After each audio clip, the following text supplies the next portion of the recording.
الذي أرسله بالحق بشيرا ونذيرا وداعيا إلى الله بإذنه وسراجا منيرا أما بعد فقد قال الله تبارك وتعالى في كلامه المجيد وفرقانه الحميد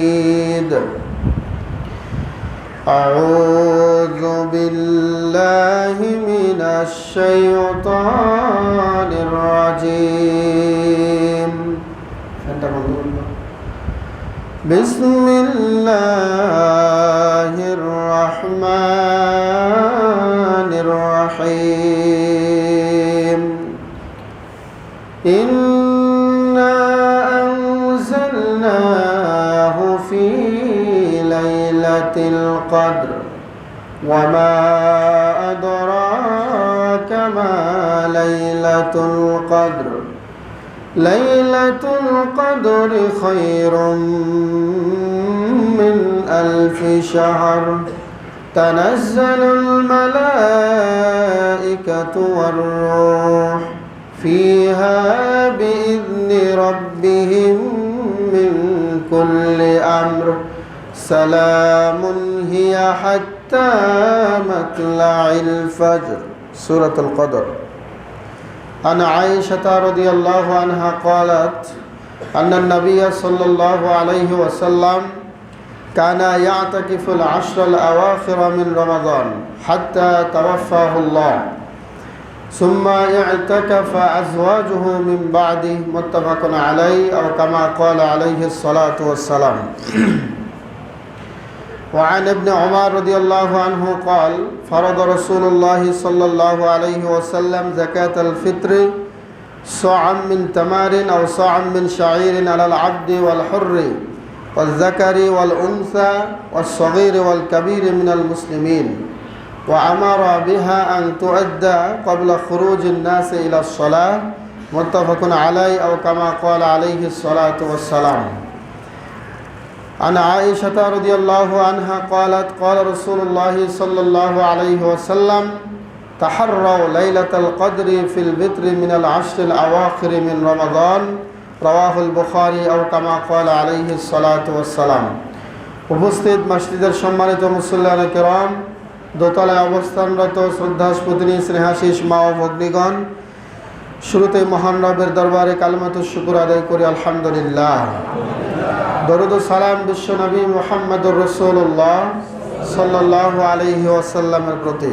বাদ আলহামদুলিল্লাহ, আজকে আমাদের খুতবা আলোচনার বিষয়বস্তু হলো ইতিকাফ, সাদাকাতুল ফিতর এবং লাইলাতুল কদর। আল্লাহ রাব্বুল আলামিন যদি আমাকে তৌফিক দেন তো মা তৌফিকি ইল্লা বিল্লাহ আলাইহি তাওয়াক্কালতু ওয়া ইলাইহি উনীব। ইতিকাফ শাব্দিক অর্থ হলো নিজেকে আবদ্ধ রাখা। ইতিকাফ শাব্দিক অর্থ হলো দুনিয়ার সমস্ত ব্যস্ততা, দুনিয়ার সমস্ত কাজকে উপেক্ষা করে একমাত্র আল্লাহ রাব্বুল আলামিনের সন্তুষ্টি অর্জনের জন্য, একমাত্র আল্লাহ রাব্বুল আলামিনকে রাজি খুশি করার জন্য তার ঘরে জামে মসজিদে অবস্থান করার নামই হচ্ছে ইতিকাফ। ইতিকাফ সম্পর্কে বিশ্বনবী নবী মুহাম্মদ রাসূলুল্লাহ সাল্লাল্লাহু আলাইহি ওয়াসাল্লামের প্রিয়তমা স্ত্রী জননী আয়েশা সিদ্দিকা রাদিয়াল্লাহু আনহা তিনি বলেন যে আন্নান নবী সাল্লাল্লাহু আলাইহি ওয়াসাল্লাম, নিশ্চয় নবী সাল্লাল্লাহু আলাইহি ওয়াসাল্লাম কানা ইয়াতাকিফুল আশরা মিনাল আওয়াখির মিন রমাদান, নিশ্চয় নবী সাল্লাল্লাহু আলাইহি ওয়াসাল্লাম রমাদান মাসের শেষ দশকে তিনি ইতিকাফ করেছেন। এই ইতিকাফ তিনি কতদিন করেছেন? আয়েশা সিদ্দিকা বলেছেন হাত্তা তাওয়াফাহুল্লাহ, যতদিন পর্যন্ত তিনি মৃত্যুবরণ করেন নাই ততদিন পর্যন্ত তিনি ইতিকাফ করে গিয়েছেন, বলি সুবহানাল্লাহ। এরপরে তিনি বলেন সুম্মা ইতিকাফা মিন বাদিহি আজওয়াজু, আয়েশা সিদ্দিকা বলেন বিশ্বনবীর মৃত্যুর পরে তার যে স্ত্রীরা জীবিত ছিলেন তারাও ইতিকাফ ছাড়েন নাই, তারাও তাদের মৃত্যু অবধি, মৃত্যু পর্যন্ত ইতিকাফ করে গিয়েছেন, সুবহানাল্লাহ। তাহলে বোঝা যায় ইতিকাফ পুরুষরা যেমন করে ইতিকাফ মহিলারাও তেমনই করতে পারে। ইতিকাফ মহিলারা যেভাবে করবে ইতিকাফ পুরুষরাও সেভাবেই করবে। ইতিকাফের জন্য মহিলাদের আলাদা কোনো শর্ত নাই, ইতিকাফের জন্য পুরুষদেরও আলাদা কোনো শর্ত নাই। যেই শর্তগুলো পুরুষদের জন্য ওই শর্তগুলো মহিলাদের জন্য, যেই শর্তগুলো মহিলাদের জন্য ওই শর্তগুলোই পুরুষদের জন্যই আল্লাহ সুবহানাহু ওয়া তাআলা এইভাবে নির্ধারণ করেছেন।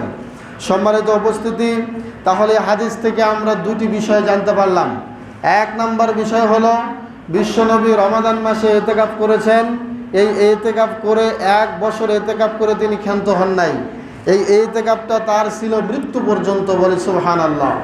আমি আপনাদেরকে প্রশ্ন করি, যেই নবী সমস্ত নবীদের সর্দার, যেই নবীর জীবনের সব গুনাহ আল্লাহ মাফ করে দিয়েছেন এবং এই ইতিকাফ করেছেন কখন জানেন?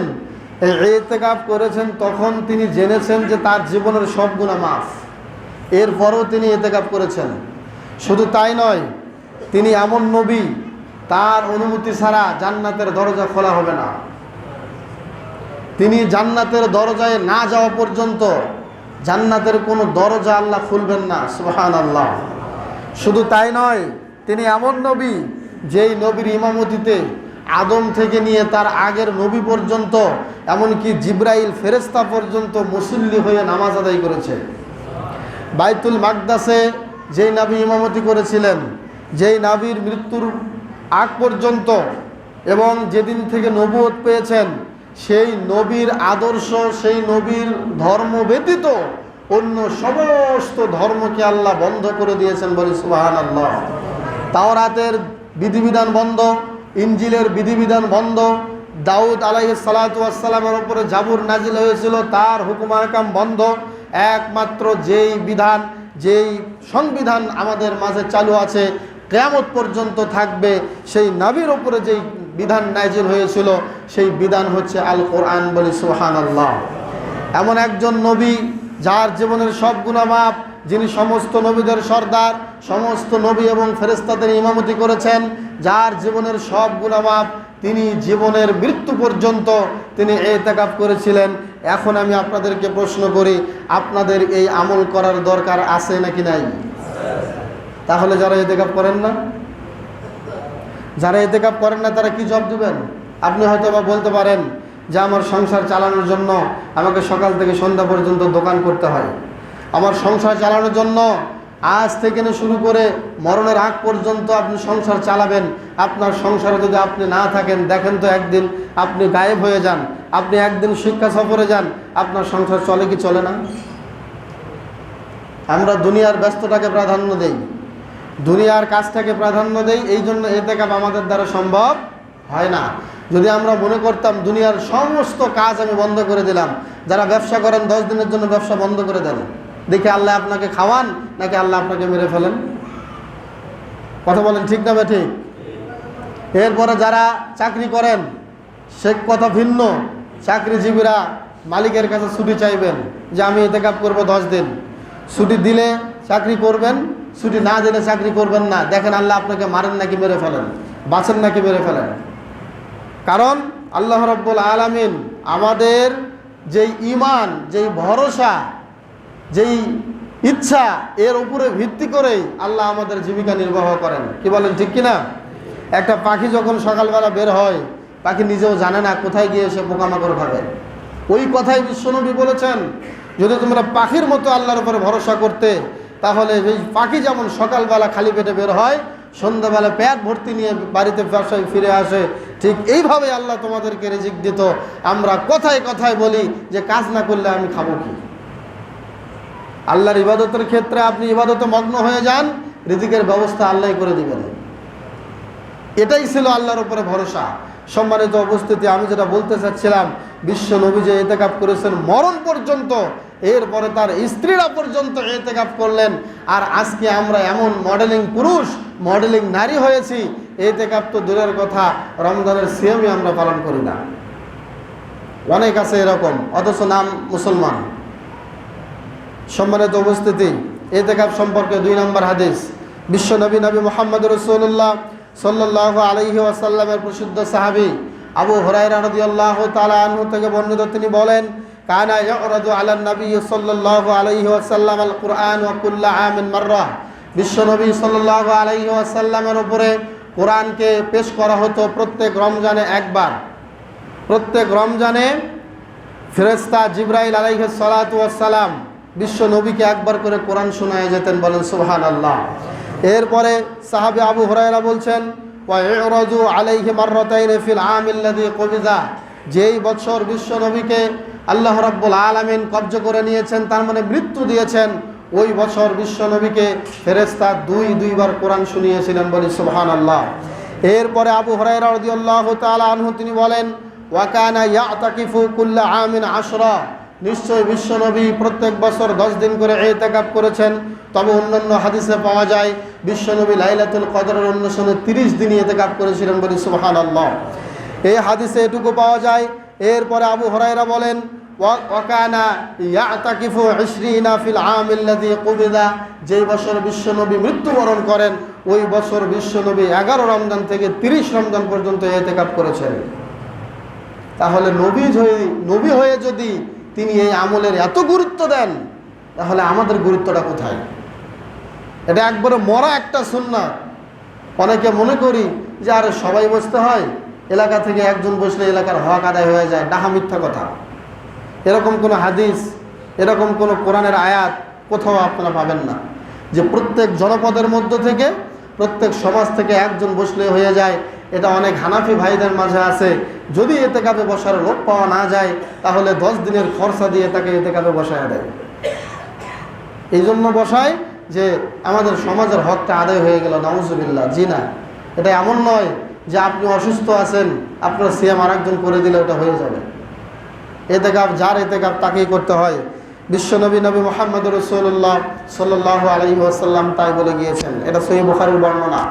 ইতিকাফ সম্পর্কে 3 নম্বর হাদিস জননী আয়েশা সিদ্দিকা রাদিয়াল্লাহু তাআলা আনহা থেকে বর্ণিত। তিনি বলেন, আস-সুন্নাতু আলাল মুতাকিফ, ইতিকাফকারীর জন্য সুন্নাত হলো কি সুন্নাত? আল্লাহ ইয়াউদা মারিদা, কোনো অসুস্থ ব্যক্তিকে এই মুতাকাফ অর্থাৎ ইতিকাফকারী দেখতে যাবে না। এটা 1 নম্বর সুন্নাহ। 2 নম্বর সুন্নাহ হলো ওয়ালা ইয়াশহাদু জানাজা, এই ইতিকাফকারী জানাজায় শরীক হবে না। ওয়ালা ইয়ামাসসাল মারআ, স্ত্রীকে স্পর্শ করা যাবে না। ওয়ালা ইউবাশিরুহা, তার সাথে মেলামেশায় আতাত করা যাবে না। ওয়ালা ইয়াখরুজু লিহাজাতিন, কখনোই একজন ইতিকাফকারী ইতিকাফের জায়গা থেকে বের হতে পারবে না। ইল্লা লিমা লা বুদ্দা মিনহু, তবে একান্ত জরুরি প্রয়োজন ছাড়া, সেটা হলো বাথরুম এবং ওয়াশরুমের কাজ ব্যতীত অন্য কোনো কাজে ইতিকাফের জায়গা থেকে পদত্যাগ করে অন্য কোনো জায়গায় স্থানান্তর করা যাবে না। আয়েশা সিদ্দিকা আরও বলছেন, ওয়ালা ইতিকাফা ইল্লা বিসওম, যারা রোজা রাখে না তাদের জন্য ইতিকাফ চলে না। যারা মাত্র রোজাদার সিয়াম পালনকারী তারাই ইতিকাফ করবে।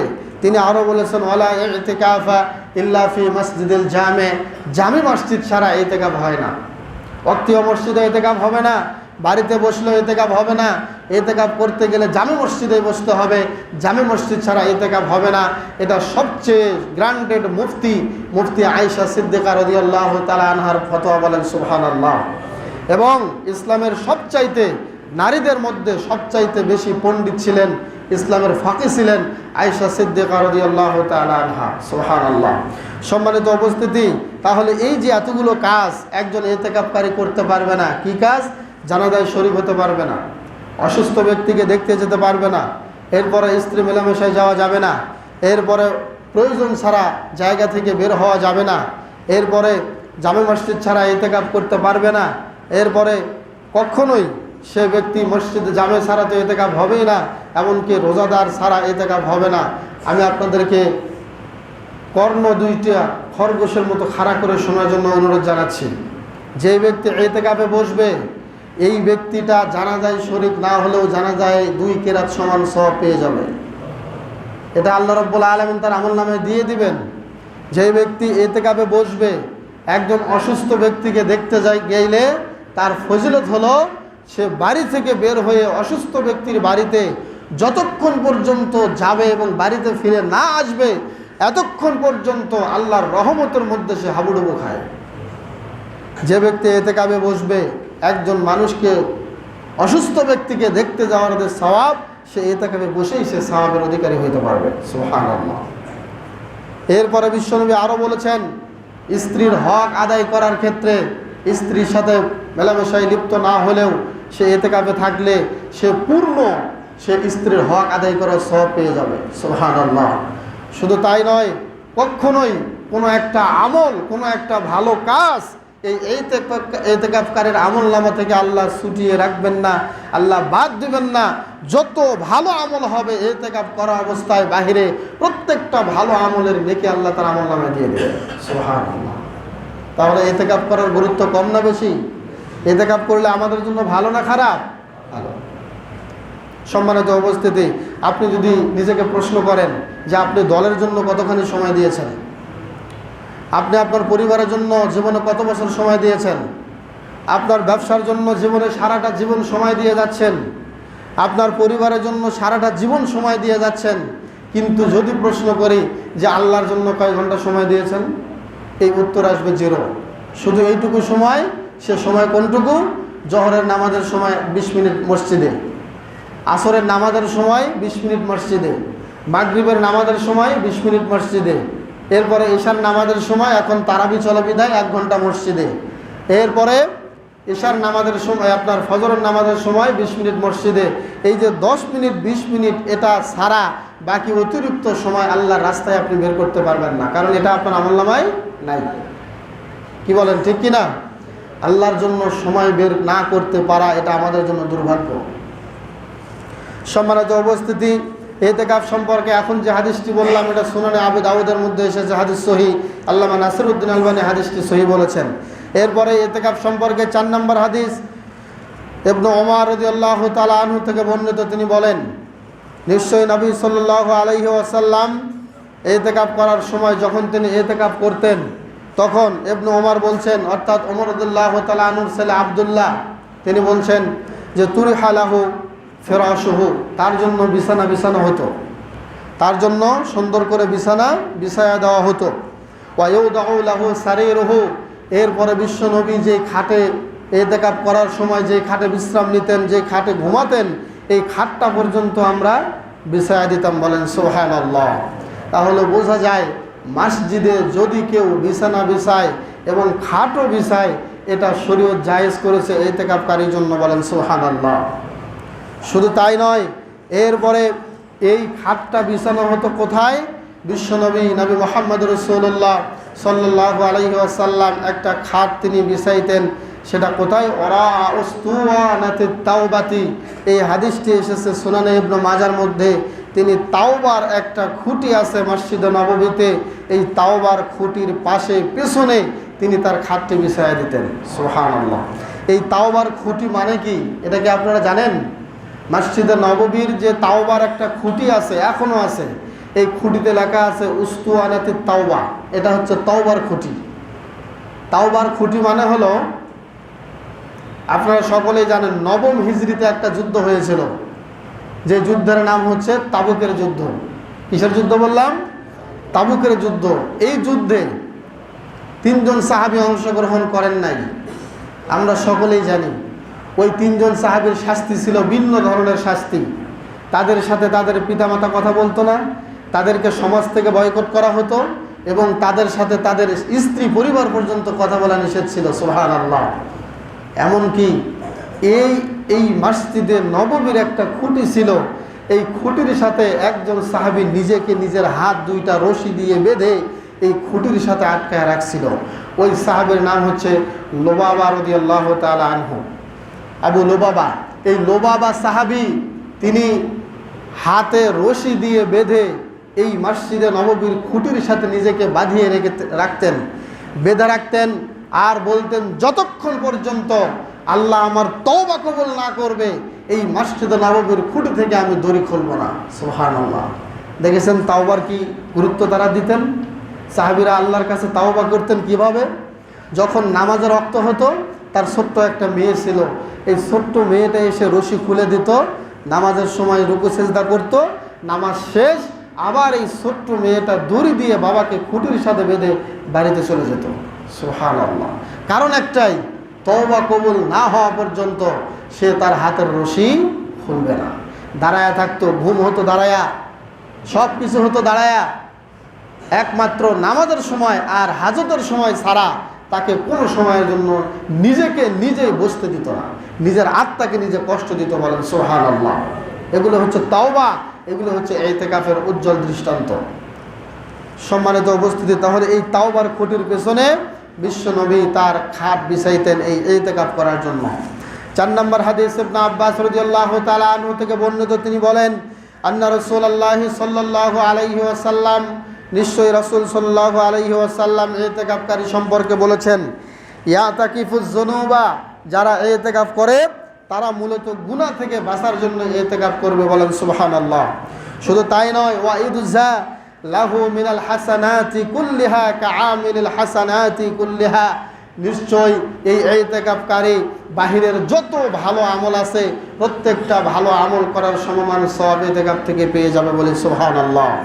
তার মানে আপনারা হাজার হাজার টাকা দান করবেন বাইরে থেকে, একজন ইতিকাফকারী ইতিকাফে বসে লক্ষ লক্ষ টাকা দানের সওয়াব পেয়ে যাবে। সুবহানাল্লাহ বললেন না? বিশাল সওয়াবের একটা মৌসুম হচ্ছে ইতিকাফের মৌসুম। এরপরে ইতিকাফ সম্পর্কে 6 নম্বর হাদিস ইবনে ওমর থেকে বর্ণিত, তিনি বলেন, নিশ্চয় ওমর রাদিয়াল্লাহু তাআলা আনহু আল্লাহর নবীকে জিজ্ঞাসা করলেন, আন্না ওমর সাআলা রাসূলুল্লাহ সাল্লাল্লাহু আলাইহি ওয়াসাল্লাম ক্বালা কুনতু নাযারতু ফিল জাহিলিয়াতি আন আ'তিকাফ, ইয়া রাসূলুল্লাহ, আমি জাহিলি যুগে যখন ছিলাম, যখন ইসলাম কবুল করি নাই, তখন আমার একটা নিয়ত ছিল যে আমি ইতিকাফ করব। সেই ইতিকাফ করব কোথায়? আন আ'তাকিফা লাইলাতান ফিল মসজিদুল হারাম, ইয়া রাসূলুল্লাহ, আমি মসজিদে হারাম অর্থাৎ বাইতুল্লাহতে ইতিকাফ করার ব্যাপারে আমি আল্লাহর কাছে একটা নিয়ত করেছিলাম। এখন আপনি বলুন আমি কি করতে পারি? তখন বিশ্বনবী ইবনে ওমর রাদিয়াল্লাহু তাআলা আনহুর ছেলে থেকে যে হাদিসটি বর্ণিত, ওমর রাদিয়াল্লাহু তাআলা আনহুর কথা তার ছেলে আল্লাহর নবীকে বলছেন। ওমর রাদিয়াল্লাহু তাআলা আনহু যখন আল্লাহর নবীকে প্রশ্ন করেছিলেন যে আমি যখন বিধর্মী ছিলাম, আমি যখন অন্য ধর্মের ছিলাম, তখন আমি এই নিয়ত করেছিলাম ইতিকাফ করার, এখন কি আমি ইতিকাফ করতে পারবো? বিশ্বনবী বললেন যে আউফি বিনাযরিক, তুমি তোমার নজর মান্নত পূরণ করো। বলেন সুবহানাল্লাহ। তাহলে বোঝা যায় ইতিকাফেরও নজর আছে, ইতিকাফেরও মান্নত জায়েজ আছে, যেটা করলে অনেককে পূর্ণ করতে হবে। কেউ যদি বলে যে আমি ব্যবসায় সফল হলে আমি 10 দিন ইতিকাফ করবো, তাকে এটা মান্নত সে করতে পারে, এটা পূরণ করতে হবে। কেউ যদি মনে করে যে আমি যদি পরীক্ষায় পাশ করি তাহলে আমি ইতিকাফ করব, অবশ্যই এটা ইতিকাফ করা জায়েজ, এরকম মান্নত ইসলাম শরীয়তে জায়েজ আছে। এরপরে আরেকটি হাদিস বিশ্বনবী নবী মুহাম্মদ রাসূলুল্লাহ সাল্লাল্লাহু আলাইহি ওয়াসাল্লামের কথা, এই আমলের কথা গুরুত্ব দিতে গিয়ে ইবনে শিহাব আজ-জুহরি তিনি বলেছেন যে মুসলমানদের জন্য একটা আশ্চর্যের বিষয় হলো যে তারাকুল ইতিকাফ, তারা ইতিকাফ ছেড়ে দিয়েছে, অথচ নিশ্চয় কানা রাসূলুল্লাহ সাল্লাল্লাহু আলাইহি ওয়াসাল্লাম মা তারাকা মুনযু কদিমা মিন মাক্কাতা ইলাল মাদিনাতুল মুনাওয়ারা, বিশ্বনবী যেদিন মক্কা থেকে মদিনায় আসলেন সেদিন থেকে শুরু করে মৃত্যু পর্যন্ত বিশ্বনবী একদিনও ইতিকাফ ছাড়লেন না। কিন্তু মুসলিমদের জন্য আশ্চর্য হলো আজকে মুসলমানরা ইতিকাফ ছেড়ে দিয়েছে। এটা একটা আশ্চর্যের বিষয়। ইবনে শিহাব আজ-জুহরি তিনি বলেছেন, অর্থাৎ আমি গতকাল তারাবির নামাজ শেষ করে বলেছিলাম আল্লাহর নবী জীবনে যে আমল ছাড়েন নাই, আমাদের জীবনের হিস্ট্রি হলো জীবনে সে আমল করিই নেই। আমার কথা বোঝেন নাই? আল্লাহর নবী জীবনে যে আমল ছাড়েন নাই, আমাদের জীবনের একটা আমল, সে আমল আমরা জীবনে করিই নেই। এমনও ব্যক্তি আছে আমরা জীবনে ইতিকাফই করি নাই, অথচ আমাদের নবী, আমাদের লিডার যিনি বিশ্ব নেতা নবী মুহাম্মদ রাসূলুল্লাহ সাল্লাল্লাহু আলাইহি ওয়াসাল্লাম জীবনে সে আমল ছাড়েন নাই।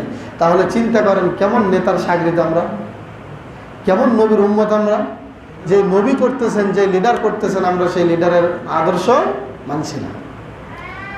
এতক্ষণ যাবৎ আমি আপনাদেরকে ইতিকাফের গুরুত্ব সম্পর্কে বলছিলাম। এখন আমি আপনাদের সামনে সংক্ষেপে 5 মিনিটে বলবো সাদাকাতুল ফিতর সম্পর্কে। সাদাকাতুল ফিতর শাব্দিক অর্থ হলো ভেঙে দেওয়া।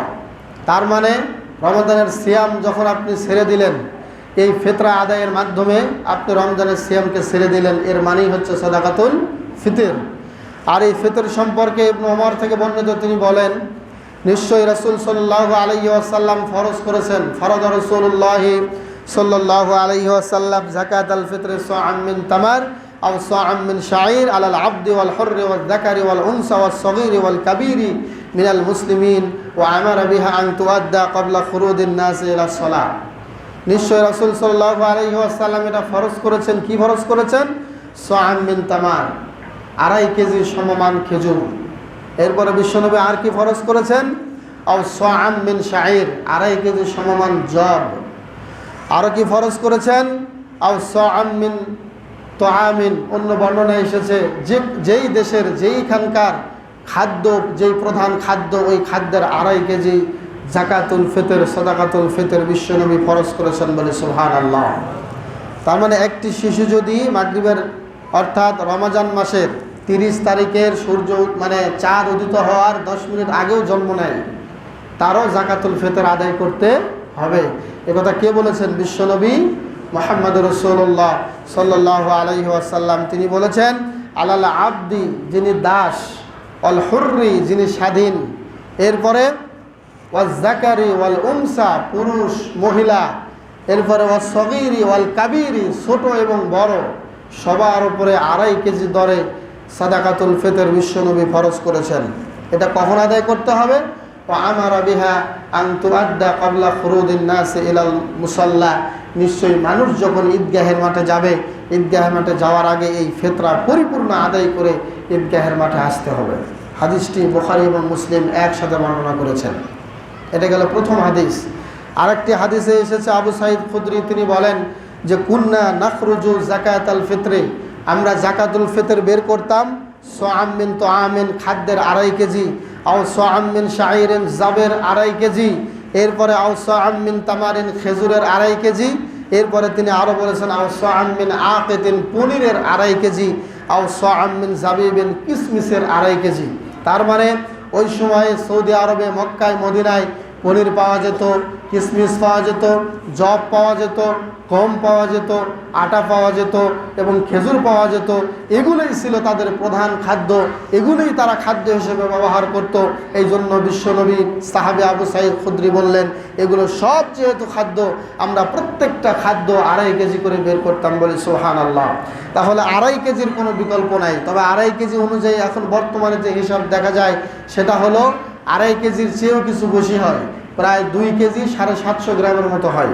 2 কেজি 500 গ্রামে কিন্তু সাউন অর্থাৎ সয়ের যে হিসাব, এটা 2.5 কেজির চেয়েও বেশি হয়। আমরা 2.5 কেজি হারে দিয়ে আসছি, তবে আমাদের উচিত 2.5 কেজির চেয়ে কিছু বেশি দেওয়া, মিল করে 2 কেজি 700 গ্রাম বা 750 গ্রাম করে দেওয়া। কারণ এই হিসাবটা নিয়ে কিছু ইখতিলাফ আছে। তবে যারা সৌদি আরব থেকে এসেছেন, ওই সয়ের যে একটা পাত্র আছে, এটা নিয়ে এসে বর্তমানে বাংলাদেশে 2.5 কেজি চাল তারা ওজন করে দেখেছে যে পুরোপুরি 2.5 কেজি হয় না, এটা সত্যি 2 কেজি 750 গ্রাম হয়ে যায়। এই জন্য আমাদের উচিত একদম 2.5 কেজি মেপে না দিয়ে একটু বাড়ায় দেওয়া, তাহলে আমরা সন্দেহের বাইরে থাকলাম। কি বলেন, ঠিক কিনা? সম্মানিত উপস্থিতি, এটা গেল, এটাও সহিহ বুখারী এবং মুসলিমের হাদিস। আরেকটি হাদিস এসেছে ইবনে আব্বাস থেকে, তিনি বলেন যে ফরদ রাসূলুল্লাহ সাল্লাল্লাহু আলাইহি ওয়াসাল্লাম যাকাতাল ফিতর, এই ফিতরার এই বিষয়টা বিশ্বনবী কেন ফরজ করেছেন তার দুটি কারণ তিনি বর্ণনা করেছেন। 1 নম্বর কারণ হলো তুহরুস সিয়াম মিনাল লাগবি ওয়ার রাফাস, অর্থাৎ সিয়াম পালনকারীর জন্য এবং রোজাদারের জন্য সিয়াম পালন করা অবস্থায় যদি কোনো অন্যায় বা অশ্লীল এবং উত্তেজনামূলক কিছু হয়ে থাকে, সেটা থেকে পবিত্রতার জন্য এই সাদাকাতুল ফিতরের ফরজ বিধান নাজিল করেছেন বিশ্বনবী মুহাম্মদ রাসূলুল্লাহ সাল্লাল্লাহু আলাইহি ওয়াসাল্লাম। এটা একটা কারণ। আরেকটা কারণ হলো অতুমাতাল লিল মাসাকিন, মিসকিনদের খাদ্যের জন্য। এখন মিসকিনদের খাদ্যের জন্য এই খাদ্যটা আপনারা পাঠাইতে পারবেন বর্তমানে ফিলিস্তিনে। কারণ কি জানেন? তাদের এখন ঘরবাড়ি নাই, ঘরবাড়ি থেকেও ঘরবাড়ি নাই। আজকে তো আপনারা সুন্দর মতো বাড়ি থেকে গোসল করে সুন্দর মতো পোশাক পরে মসজিদে আসতে পেরেছেন, কিন্তু ফিলিস্তিনে গাজার এবং ভারতের দিল্লির অবস্থা যদি আপনারা দেখতেন, তাহলে পশ্চিমকালেও এই চোখ দিয়ে পানি না ঝরে আপনারা থাকতে পারতেন না। কারণ আপনার 2টা সন্তান, 2টা সন্তানের মধ্যে একটা সন্তান মরে গেল 1 ঘন্টা আগে, 1 ঘন্টা আগে তাকে দাফন করে আসলেন বাসায়, এসে দেখলেন এটাও মরে আছে, এটাকেও কাঁধে করে নিয়ে গিয়ে দাফন করে আসতেছেন, আর বাচ্চার কপালে চুম্বন দিচ্ছেন আর বলছেন যে হে বাবা, তুমি আমার প্রথম সন্তান ছিলে, তুমি আমার দ্বিতীয় সন্তান ছিলে, আজকে তোমাকে আমি দাফন করলাম, ইনশাআল্লাহ অচিরেই তোমার সাথে আমার জান্নাতে দেখা হয়ে যাবে।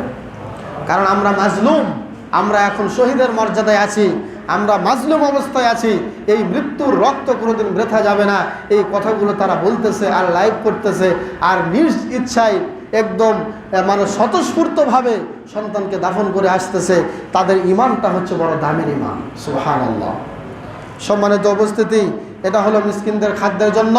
পাশাপাশি সিয়ামের কোনো ভুল ত্রুটি হলে এই সিয়াম থেকে পবিত্রতার জন্যই সাদাকাতুল ফিতর আল্লাহর নবী ফরজ করেছেন। আরেকটি হাদিস আমর বিন শুআইব, তিনি তার পিতা থেকে, তিনি তার দাদা থেকে বর্ণনা করেছেন।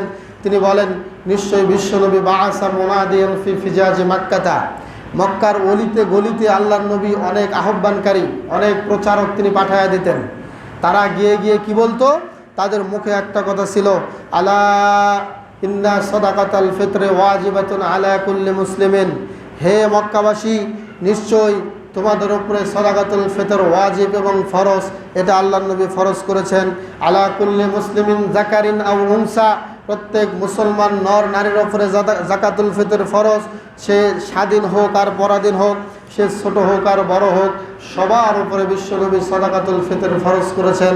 তাহলে বোঝা যায় সাদাকাতুল ফিতরের জন্য প্রচার করতে হবে, এবং যারা জানে না তাদেরকে জানাতে হবে, এবং যারা আদায় করে না তাদেরকে আদায় করার জন্য বারবার এলান করতে হবে। অর্থাৎ যাকাতুল ফিতর আদায় করার জন্য বিশ্বনবীর একটা প্রচারক ছিলেন। তিনি সারা মক্কার মদিনার অলিতে গলিতে তিনি এই কথা প্রচার করতেন যে শোনো, আল্লাহর নবী যাকাতুল ফিতর ফরজ করেছেন, তোমাদের উপরে যাকাতুল ফিতর আদায় করা ফরজ, ওয়াজিব, তোমরা এটা আদায় করো। এরপরে বিশ্বনবী মুহাম্মদ রাসূলুল্লাহ সাল্লাল্লাহু আলাইহি ওয়াসাল্লাম তিনি আরও বলেছেন, সুনানে আবি দাউদের মধ্যে এসেছে, এই যাকাতুল ফিতর আদায় করার মাধ্যমে কি হবে? বিশ্বনবী বলেছেন যে আম্মা গানিয়্যুকুম ফায়াজকিহিল্লাহ, যারা ধনী ব্যক্তি তাদেরকে এই যাকাতুল ফিতর আদায় করার মাধ্যমে আল্লাহ তাদেরকে পবিত্র করবেন। বলেন সুবহানাল্লাহ। ওয়া আম্মা ফাকিরুকুম, আর তোমাদের মধ্য থেকে যারা ফকির, যারা দরিদ্র, তারা কি হবে? তাদের উপরে তুরাদ্দু আলাইহি আকসারা মিম্মা আতাহু, একজন দরিদ্র মানুষ যেটুকু ফিতরা দিয়েছে তার ডবল তাকে ফেরত দেওয়া হবে। সুবহানাল্লাহ। তার মানে দরিদ্র ব্যক্তিদেরকেও ফিতরা আদায় করতে হবে, কিন্তু মনে রাখতে হবে সমাজবাসীকে, সমাজের নেতৃত্ব যারা দেন তাদেরকে খেয়াল রাখতে হবে, একজন গরিব যদি 10 কেজি ফিতরা সমাজে দেয় তাহলে তাকে যেন 20 কেজি ফিতরার চাল দেওয়া হয়। অসহায় মিসকিন যারা গরিব আছে তাদের দিকে এই দৃষ্টি দিতে হবে। সম্মানিত উপস্থিতি, সাদাকাতুল ফিতর সম্পর্কে আমরা যা শুনলাম, আমাদের সকলের উচিত 2.5 কেজির চেয়ে একটু বেশি করে হলেও ফিতরা মাথা পিছু 2.5 কেজি করে আমরা আদায় করবো ইনশাআল্লাহ। আজকে দুঃখজনক হলেও সত্য, এই ফিতরার সময় আসলেই ইসলামিক ফাউন্ডেশনের কিছু বুদ্ধিজীবীরা তারা গোল টেবিলে বসে নির্ধারণ করে যে কত টাকা ফিতরা দেওয়া যায়। এটা আল্লাহর নবীর সাথে বিরুদ্ধাচরণ এবং সীমালঙ্ঘনের শামিল। এটা আল্লাহর রসুল করে গিয়েছেন। এটা আপনি যদি ফিতরা নির্ধারণ করেন তাহলে আল্লাহর নবীর নাফরমানি করা হবে। কি বলেন, ঠিক কিনা? আল্লাহর নবী আমাদেরকে এই অর্ডার দেন নাই। আপনি ধর্মমন্ত্রী আছেন, আপনার ধর্ম নিয়ে আপনি পড়ে থাকেন। আপনি ধর্মমন্ত্রী কোনগুলো? একজন ব্যক্তি যদি ধর্মের উপরে বাড়াবাড়ি করে তাকে আপনি ঘাড় মটকায় ধরবেন, এর নাম হচ্ছে ধর্মমন্ত্রী। ধর্মমন্ত্রী মানে এই নয় যে আপনি আল্লাহর নবীর ফয়সালা করা একটা বিধানের উপরে হাত দিবেন, এই হাত আপনার টুকরা টুকরা করা হবে, আপনি শুধু মরে দেখেন আপনার ধর্মমন্ত্রীগিরি কোথায় যায়। আল্লাহর নবী কোনোদিন ফিতরা আমাদের হাতে ছেড়ে দেন নাই। এই ফিতরা ফরজ করেছেন আল্লাহর নবী, এবং তিনি বলে গিয়েছেন 2.5 কেজি হারে যে যে চাল খায় সেই চাল, যে যে খাদ্য খায় সেই খাদ্যই তারা বের করবে। এখানে অর্থ টাকার কথা আল্লাহর নবী কোনো হাদিসে বলে যান নাই। যারা প্রয়োজন মেটাবে টাকা দিয়ে, তারা এই চালটা, এই খাদ্যটা তারা গ্রহণ করবে, করে এই চাল বিক্রি করে তারা তাদের প্রয়োজন মেটাক, এতে কোনো সমস্যা নাই। কিন্তু বের করতে হবে খাদ্য দিয়ে, এটাই চূড়ান্ত। আল্লাহর নবীর যুগে স্বর্ণ ছিল, আল্লাহর নবীর যুগে দিরহাম ছিল, দেনার ছিল। আল্লাহর নবী চাইলে দেনার দিরহামের কথা বলতেন, কিন্তু সরাসরি নবী খাদ্যের কথা বলে গিয়েছেন। এই জন্য আমরা যদি খাদ্যের পরিবর্তে কোনো টাকা দিয়ে ফিতরা আদায় করে, মনে রাখবেন আল্লাহর নবীর সাথে বিরুদ্ধাচরণ করা হবে, আল্লাহর নবীর উম্মত থেকে আমরা বহিষ্কার হয়ে যাব। এত সহজ নয়। ফিতরার বিধান স্বয়ং বিশ্ব নবী ফরজ করে দিয়েছেন, বলে সুবহানাল্লাহ। এরপরে সাদাকাতুল ফিতর গেল, ইতিকাফ গেল। তৃতীয় যে বিষয়, আজকে রাত থেকেই যেটা শুরু হবে সেটা হচ্ছে লাইলাতুল কদরের জন্য আমাদের রাত্রি যাপন। আমরা অনেকে জেনেছি আজ থেকে, অর্থাৎ বেজর রাতগুলোতে আমরা 11টায় আজান দেব, 11:30টায় আমরা ইশার সালাত শুরু করব এবং 12টার পরে গিয়ে আমরা লাইলাতুল কদরের কিয়ামুল লাইল করব ইনশাআল্লাহ। কেন? বিশ্বনবী বলেছেন, মান কামা লাইলাতুল কদরি ঈমানান ওয়া ইহতিসাবা গুফিরা লাহু মা তাকদ্দামা মিন যামবিহি। বিশ্বনবী বললেন, সাহাবীরা শোনো, যে ব্যক্তি লাইলাতুল কদর রাত্রে কিয়াম করলো ইমানের সহিত সাওয়াবের আশায়, ওই ব্যক্তির জীবনের সমস্ত গুনাহ আল্লাহ ক্ষমা করে দিয়ে দিবেন। সুবহানাল্লাহ। লাইলাতুল কদরের রাত্রি যাপনটা যেন ওই উদ্দেশ্যেই হয় যে আল্লাহ তুমি আমার জীবনের সব গুনাহ ক্ষমা করে দিও। আয়েশা সিদ্দিকা বলেছিলেন কি, ইয়া রাসূলুল্লাহ, আমি যদি লাইলাতুল কদর পেয়ে যাই, বুঝতে পারি যে এটা লাইলাতুল কদর, তখন আমি কি বলবো? তখন বিশ্বনবী ক্ষমার কথাটাই বলছেন, হে আয়েশা তুমি বলো, আল্লাহুম্মা, হে আল্লাহ, ইন্নাকা আফুব্বুন, নিশ্চয়ই আপনি ক্ষমাশীল, তুহিব্বুল আফওয়া, আপনি ক্ষমা করাকে ভালোবাসেন, ফাআফু আন্নী, অতএব আপনি আমাকে ক্ষমা করুন। সুবহানাল্লাহ। এটা হচ্ছে লাইলাতুল কদরের একমাত্র দোয়া। লাইলাতুল কদরে আল্লাহর কাছে ক্ষমা চাওয়ার একমাত্র দোয়া। এই জন্য লাইলাতুল কদরের গুরুত্ব আমরা দেব কেন? সূরাতুল কদরের মধ্যে আল্লাহ রাব্বুল আলামিন বলেছেন, ইন্না আনজালনাহু ফি লাইলাতুল কদর, নিশ্চয়ই কোরআন, যে কোরআন হলো সারা বিশ্বের একমাত্র সংবিধান, এই কোরআন নাজিল করা হয়েছে এই লাইলাতুল কদরের রাত্রিতে। সুবহানাল্লাহ। শুধু তাই নয়, তানাজ্জালুল মালাইকা, সমস্ত ফেরেশতারা এই রাতে অবতরণ করেন। আর রূহ এবং জিবরাইল ফেরেশতা নিজেও অবতরণ করেন। মিন কুল্লি আমরিন, আল্লাহ রাব্বুল আলামিনের পক্ষ থেকে প্রত্যেকটা বিষয় নিয়ে অবতরণ করেন। দুনিয়ার আসমান থেকে এই দুনিয়াতে চলে আসেন, এমন কোনো জায়গা বাকি থাকে না সেখানে ফেরেশতাদের পদচারণা হয় না, বলেন সুবহানাল্লাহ। ইল্লাল মাকবারাতা ওয়াল হাম্মাম, একমাত্র নাফাকি জায়গা ব্যতীত, গোসলখানা, বাথরুম, অপ্রয়োজনীয় অর্থাৎ এমন ময়লা আবর্জনার জায়গা ব্যতীত প্রত্যেকটা জায়গায় ফেরেশতারা তাদের পদচারণা দিয়ে ধন্য করে দেয়, বলে সুবহানাল্লাহ। প্রত্যেকটা ফেরেশতা নাজিল হয়, ফিহা ইফরাকু কুল্লু আমরিন হাকিম। অন্য আয়াতে আল্লাহ রাব্বুল আলামিন স্পষ্ট বলেছেন, প্রত্যেকটা বান্দার এই রাত্রিতে ভাগ্য নির্ধারণ করা হয়। সুবহানাল্লাহ। এই জন্য আল্লাহর কাছে চাইতে হবে এই রাত্রে, আল্লাহ সামনে 1 বছর আমার ভাগ্যে যদি কোনো ভালো কিছু থাকে এটা প্রতিষ্ঠিত রাখো, আর যদি আমার তাকদীরে খারাপ কিছু থাকে এটা নস্যাৎ করে দিও, এটা ডিলিট করে দিও। এই দোয়া করার দরকার আছে নাকি নাই? কারণ আপনি এখান থেকে বের হয়ে বাড়িতে সহি সালামতে যেতে পারবেন কিনা কোনো গ্যারান্টি আছে?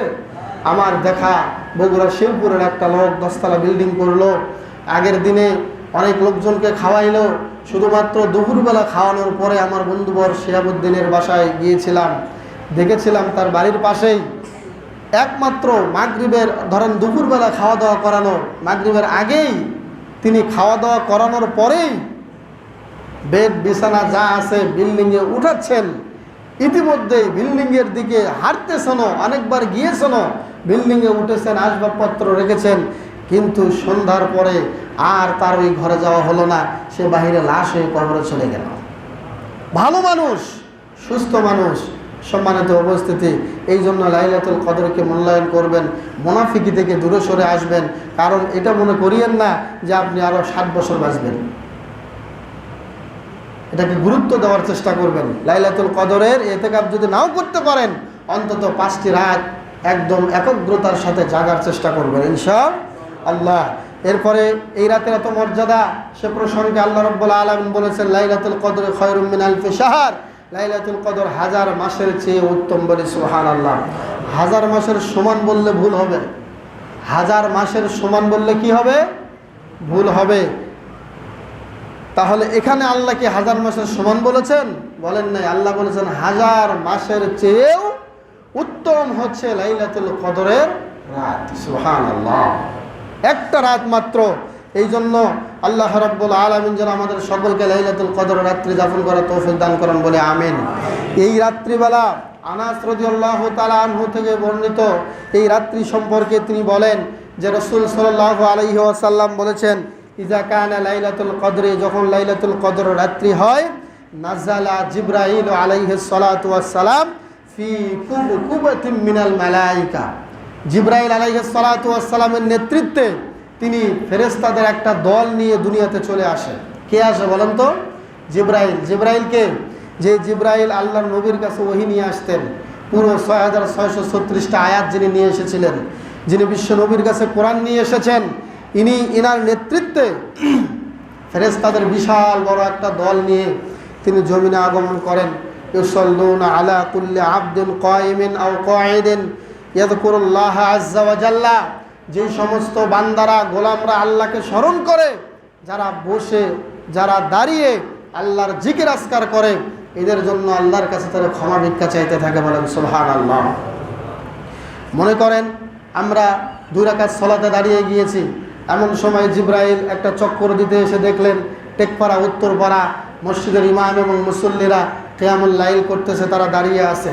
আল্লাহ রাব্বুল আলামিনের কাছে গিয়ে তারা এই কথাই বলবে যে আল্লাহ আপনার ক্ষমার জন্য তারা কিয়ামুল লাইল করতেছে। বলেন সুবহানাল্লাহ। তারা প্রত্যেকের জন্য আল্লাহর কাছে গিয়ে ক্ষমা ভিক্ষা চাবে, ইস্তেগফার করবে, আল্লাহ তাদেরকে তুমি ক্ষমা করো।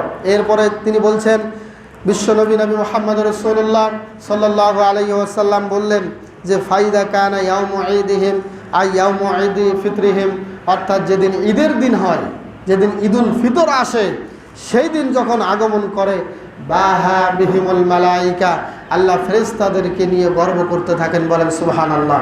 কি গর্ব করেন? তিনি ফেরেশতাদেরকে লক্ষ্য করে বলেন, হে আমার ফেরেশতারা, তোমরা শুনে রাখো, তোমরা এই কথার জবাব দাও, মা জাযাউ আজিরিন ওয়াফা আমালাহু, কোনো কর্মচারী যদি তার কাজকে পরিপূর্ণ করে, তার বিনিময়ে কি হতে পারে? একজন কর্মচারী, একজন দিনমজুর তার কাজ শেষ করলো, তোমরা জবাব দাও হে আমার ফেরেশতারা, তার বিনিময়ে কি হতে পারে? তখন ফেরেশতারা বলে, হায় আল্লাহ, ক্বালু রব্বুনা, হে আমাদের রব, জাযাউহু আন ইউওয়াফা আজরাহু, তার বিনিময় হচ্ছে তার পূর্ণ পারিশ্রমিক তাকে দিয়ে দেওয়া। এটা হচ্ছে ফেরেশতাদের জবাব।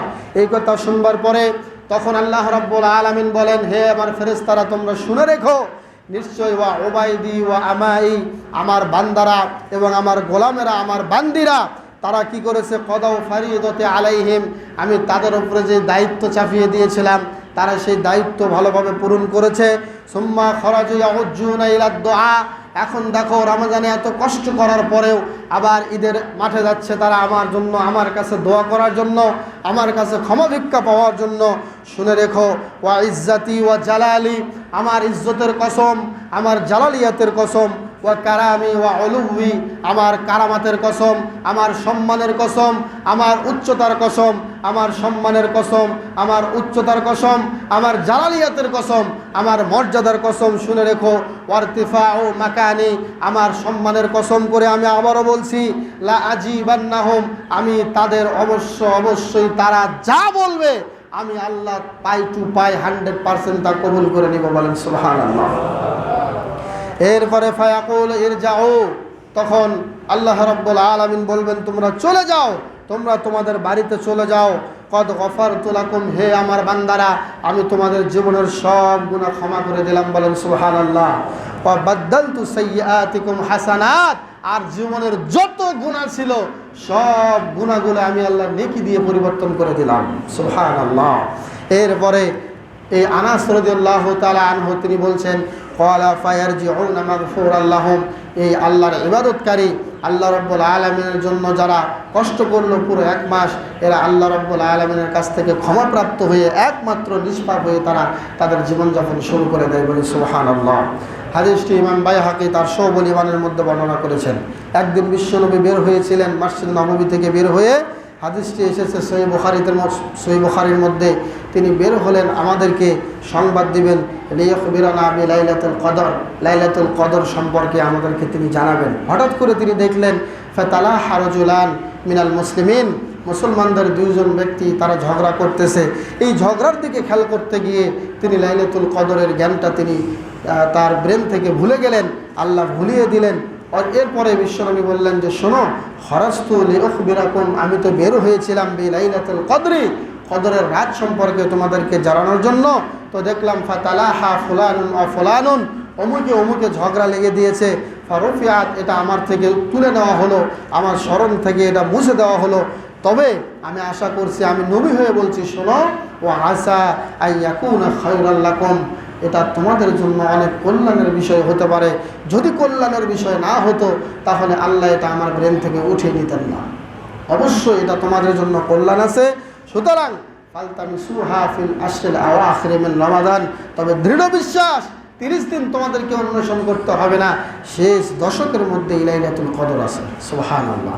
তাহলে 30 দিন থেকে বাছাই করে, স্যাক্রিফাইস করে, মাইনাস করে বিশ্বনবী কয় দিনের কথা বললেন?